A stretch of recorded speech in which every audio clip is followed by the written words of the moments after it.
Hello guys, आज के topic का नाम है कैलेंडर और बहुत ही जबरदस्त होने वाला है। कैलेंडर के सारी बेसिक कॉन्सेप्ट आपके दूर किए जाएंगे। सो स्वागत है आपका अपने यूट्यूब चैनल भाविया कौशिक। चलिए कैलेंडर के टॉपिक को शुरू करते हैं।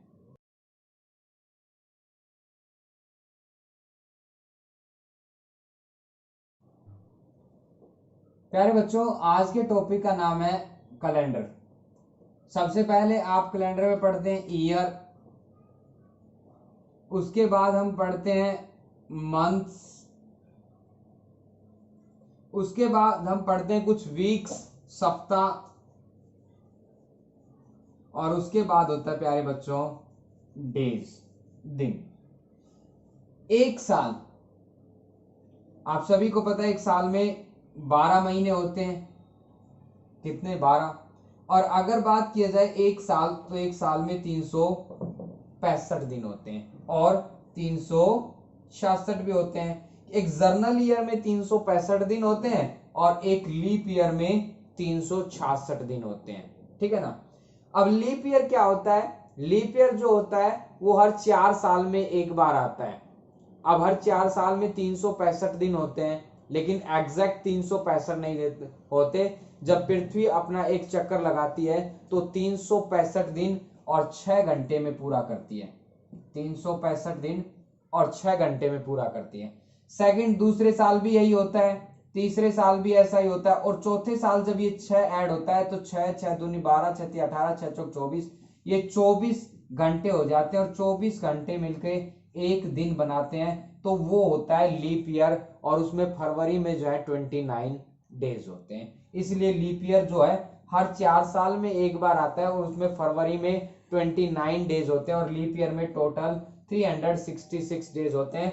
जर्नल ईयर में 365 डेज होते हैं।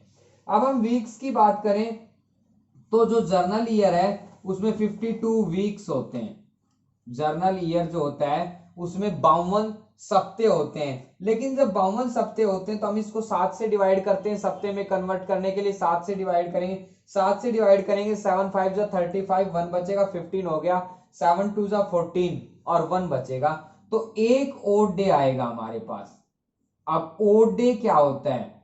ओड डे वो दिन होता है जो सभी दिनों के साथ मिलकर अपना सप्ताह पूरा नहीं कर पाता है। जैसे यहां से हमने 7 से डिवाइड किया, 7 दिन मिलकर एक सप्ताह पूरा कर लेते हैं, लेकिन यहाँ पे रिमाइंडर जो है हमारा एक बच जाता है, तो एक वो दिन है जो अपना सप्ताह पूरा नहीं कर पाया। इसी तरह जो लीप ईयर है उसमें वीक तो 52 होंगे, वीक तो आपके 52 ही रहेंगे और ओड डे आपके पास आएंगे 2। अब आप पूछेंगे सर ओड डे क्या होते हैं? सारा जो कॉन्सेप्ट है वो ओड डे के ऊपर ही डिपेंड करेगा। जो भी हम क्वेश्चन पढ़ेंगे वो सभी ओड डे के ऊपर ही डिपेंड रहेंगे। आप सभी को यहां तक ये पता लगा कि जो जर्नल ईयर है उसमें 52 वीक और एक ओड डे होता है, और लीप ईयर में 52 वीक्स और 2 ओड डे होते हैं। चलिए नेक्स्ट कॉन्सेप्ट करते हैं एक और। आपका सारा जो टॉपिक है, सारे जो कॉन्सेप्ट है, जो भी क्वेश्चन आप करेंगे वो सभी ओड डे के ऊपर ही डिपेंड होंगे। अब जैसे हम पढ़ते हैं कि 100 साल, 100 साल ईयर, 100 साल का जो एक समूह होता है उसमें 5 ओड डे होते हैं। अब आप ये कहेंगे कि सर एक ईयर में एक ओड डे होते हैं तो 100 साल में 100 हो गए, लेकिन जो भी ईयर थी 100 साल का जो एक समूह है वो सारे जर्नल ईयर तो नहीं है और वो सारे लीप ईयर भी नहीं है। इसलिए उसमें बीच बीच में हर 4 साल के बाद एक लीप ईयर आएगा, और लीप ईयर जैसे ही आएगा तो प्रत्येक लीप ईयर में ओड डेज की संख्या 2 होती है। ठीक है ना। इसलिए उन सभी को हम कैलकुलेट करके जब वीक्स में कंप्लीट कर लेंगे, वीक में कन्वर्ट कर देंगे, तो हमारे पास नंबर ऑफ ओड डेज कितने बचेंगे? 5 बचेंगे। इसी तरह हम 200 सालों का समूह लेंगे तो उसमें ओड डे कितने होते हैं? 10। लेकिन 10 में जो है 7 दिन ऐसे होंगे जो अपना सप्ताह पूरा कर लेंगे, तो आपके पास यहां पे ओड डेज कितने आएंगे? 3 ओड डे होंगे। उसके बाद 300 साल, 300 साल में आपके पास 15 होंगे, 5 5 दूनी 10, 5 या 15, लेकिन 14 जो दिन है 14 डेज है वो अपना एक 2 वीक पूरा कर लेंगे, आपके पास ओड डे कितना बचेगा, 1 ओड डेज। सेम इसी तरह 400 साल में ओड डेज 0 होंगे। अब आप ये कहेंगे कि सर इसके अकॉर्डिंग 5 10 15 20 होना चाहिए, लेकिन 20 तो यहाँ पे ये हो गया, लेकिन हर 4 साल के बाद एक लीप ईयर आता है जिसमें फरवरी में 29 डेज होते हैं, तो हम यहाँ पे 1 2 3 4 चौथी साल है, फरवरी में एक दिन बढ़ जाएगा, तो यहाँ पे आ गए टोटल 21। इसको हम वीक्स में कन्वर्ट करेंगे, 7 1 जा और 7 3 जा, 3 वीक पूरे हो गए, तो ओड डेज आपके पास कितने बच गए, 0।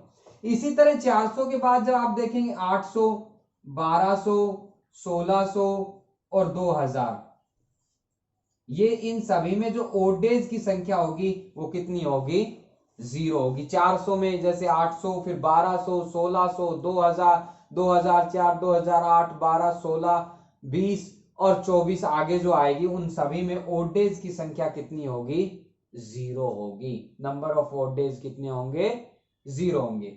ये कॉन्सेप्ट है, आप वीडियो को आप बंद करके एक बार राइट कर सकते हैं, ठीक है ना। चलिए नेक्स्ट कॉन्सेप्ट की तरफ चलते हैं।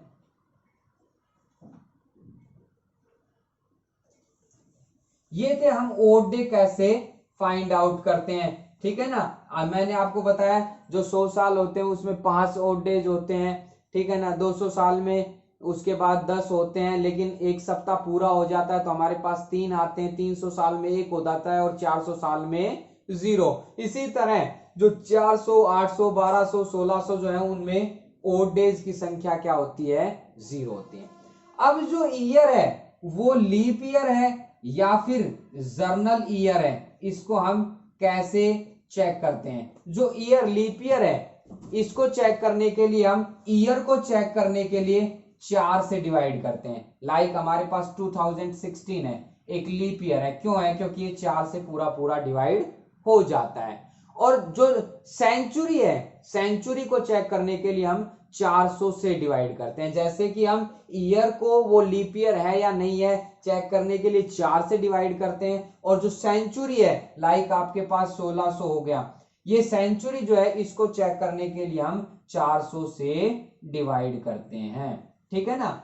अब सेंचुरी तो आपके पास 1700 भी है, बट ये एक लीप ईयर नहीं है। क्यों नहीं है, ये 400 से पूरा पूरा डिवाइड नहीं, 2 जीरो तो कैंसिल हो जाएंगे, लेकिन 17 जो है 4 से पूरा भाग नहीं होता, इसलिए ये जो सेंचुरी 1700 जो है ये एक लीप ईयर नहीं है। तो आपको ये समझ में आया कि हम ईयर को चेक करने के लिए 4 से डिवाइड करते हैं वो लीप ईयर है या नहीं है, और सेंचुरी को चेक करने के लिए 400 से डिवाइड करते हैं, ठीक है ना।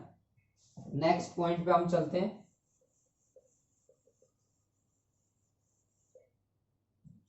नेक्स्ट पॉइंट पे हम देखेंगे कि जैसे हम एक दिन निकालते हैं 26 जनवरी 1950, इसको कौन सा दिन था। 26 जनवरी 1950 जो हमारे इतिहास का बहुत ही महत्वपूर्ण दिन है। इस दिन हमारे भारत देश का जो है संविधान लागू हुआ था। तो इस दिन कौन सा दिन होगा, इसको निकालने के लिए हम सबसे पहले देखेंगे 26 जनवरी 1950। तो 1950 की तो अभी शुरुआत है, 1950 तो अभी पूरी हुई नहीं है, तो हम लेंगे 1949, ठीक है ना। हम इसके 2 ऐसे फैक्टर कर लें, 2 या 3, जिसमें एक जो है ना ईयर या फिर सेंचुरी ऐसी हो जिनमें ओड डेज की संख्या कितनी हो, 0 हो। तो आप इसके पेयर कर लेंगे 1600 जमा 300 और जमा में 49। अब आप सभी को पता है 1600 जो सेंचुरी है वो लीप ईयर है, नंबर ऑफ ओड डेज की संख्या प्यारे बच्चों 0 हो जाएगी, ठीक है ना। इसी तरह आपके पास 300, हमने बताया था 100 में जो है ओड डे कितने होते हैं, 5, ठीक है ना। 200 में हमने बताया था 3 होते हैं, वैसे तो 10 होते हैं, लेकिन 7 दिन मिलके एक सप्ताह पूरा कर लेते हैं। तो ओड डेज तो वो होते हैं प्यारे बच्चों जो अपना सप्ताह पूरा नहीं करते। इसी तरह हमने बताया था 300 में 1, तो यहां पे आ गया 1। अब हमारे पास ईयर बच गए प्यारे बच्चों 49। अब 49 ईयर सारे जर्नल ईयर तो नहीं थे, हर 4 साल के बाद आपके पास एक लीप ईयर आता है, तो हम सबसे पहले इनमें ये चेक करेंगे कि लीप ईयर कितने हैं। लीप ईयर हम चेक करने के लिए इसको हम 4 से डिवाइड कर देते हैं, क्योंकि पर लीप ईयर जो है 4 साल में एक बार आता है। 4 1 जा 4 9 और 4 2 जा 8। तो हमारे पास लीप ईयर कितने आ गए? 12 लीप ईयर आ गए। तो प्रत्येक लीप ईयर में 2 ओड डे होते हैं, तो 12 में हो गए 24। ठीक है ना, ये तो हमें 12 ईयर का ही कैलकुलेट किया है, बाकी जो बच गए वो जर्नल ईयर थे। तो आप 49 में से 12 लीप ईयर आए, 12 लेस कर दीजिए, यहाँ पे कितना आया 7 और यहाँ पे कितना हो गया 3। तो आपके पास जर्नल ईयर कितने हो गए? 37। एक जर्नल ईयर में एक ओड डे होता है, 37 में 37 ही नहीं, इनको ऐड कर दिए 5 12। ठीक है ना, 3 2 5 और 1 6। ठीक है, इसको हम सबसे पहले वीक में कन्वर्ट कर लेंगे। तो 62 है ना, उसको आप वीक में कन्वर्ट कर लीजिए। 7 8 जा 56, आपके पास कितना बचा? 6 ओड डे। ठीक है ना, 6 ओड डे के बाद क्या बचा हमारे पास? 26 जनवरी। जनवरी के भी तो 26 दिन हो गए, 26 उसमें ऐड कर दीजिए, आपके पास आ गया 32। अब 32 को आप फिर वीक में कन्वर्ट करेंगे, तो आप उसको 7 से डिवाइड करेंगे। 32 को जैसे ही आप 7 से डिवाइड करेंगे, 7 4 जा 28, आपके पास बच गया 4। हमारा सप्ताह शुरू होता है Monday, Tuesday, Wednesday, Thursday, Friday, Saturday और आपके पास संडे। हमारे पास दिन कितने बचे? 4, मंडे, ट्यूसडे, वेनसडे, थर्सडे। तो जो 26 जनवरी 1950 का जो दिन था, उसको आपका दिन था थर्सडे। ठीक है ना, तो 26 जनवरी 1950 का कौन सा दिन था? थर्सडे। ठीक है ना, आप भी ट्राई करें और अपने आंसर को कमेंट में करें। आपका क्वेश्चन है 15 अगस्त 1947,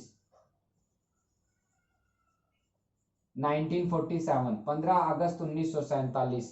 कमेंट योर आंसर।